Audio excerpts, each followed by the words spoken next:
I love it whenever I have Dan Smith in the studio and he's got all his stories to tell me. He is with Vail Mountain Rescue, but today we're talking friend of Mountain Rescue here. So tell us the story. Well, we had 3 missions this week. The first one was a young lady who broke a bone on her bicycle up in Camp Hale. And we went, Ambi went, a supervisor's vehicle went, because this was the road that goes up and then ends at the gate before you drop down into the Climax Mine. And we got there just about time Timberline Tours brought her down. They had a tour up in Camp Hale as well, and they found her, and that's sort of the rule of the mountains. If you find somebody who needs help, you give them a hand. Brought her down, turned her over to Ambi, and it was a nice, quick, clean mission. We had another lost hiker on Holy Cross who just about the time we got geared up decided not to be lost anymore. Oh. Showed up back at the campsite, which is always good. Yes. And then our third mission was some mushroom hunters.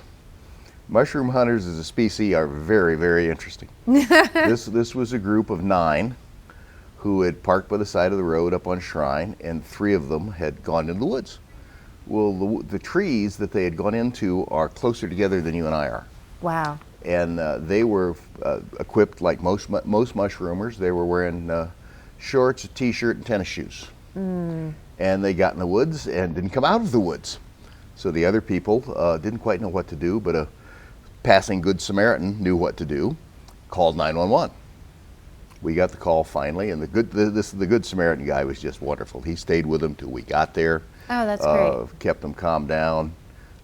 We did some searching around the roads, looking for them with light attraction and sound. Didn't find anything. Came back.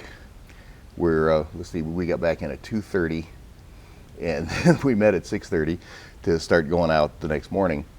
And they popped out down on I-70, and CSP got them. And can you imagine the CSP trooper going alongside the road, and he sees these 3 people in shorts and t-shirts come out of the woods? He's a little bit, What are you doing? he's circumspect. Yeah, what are you doing? That's the phrase. And they were all put back together, and that was good. So it was 3 good missions. We're now up to 126. Probably going to hit 170 for the year. Wow, that's a lot. Maybe a little more. Oh, it's a lot, especially for all volunteers and people that walk away from jobs or go out all night and then go to work the next morning. Can be kind of fun. We're so fortunate to have a group like this out here because so many people come up and they venture into the woods and they just don't realize how fast the weather can change or how, as soon as that sun sets, how disoriented you can become because and how you can't cold. see east and west anymore, and how cold, how fast. Yeah, if you're in a t-shirt and shorts, I don't care if it's 40 degrees, you're cold. It's people who visit us sometimes have poor situational awareness. Sometimes people who live here have poor situational awareness. They don't recognize what can happen on a simple hike, 1.5 miles out walking your dog. Yeah. You break your ankle, the dog's mobile, but you're not.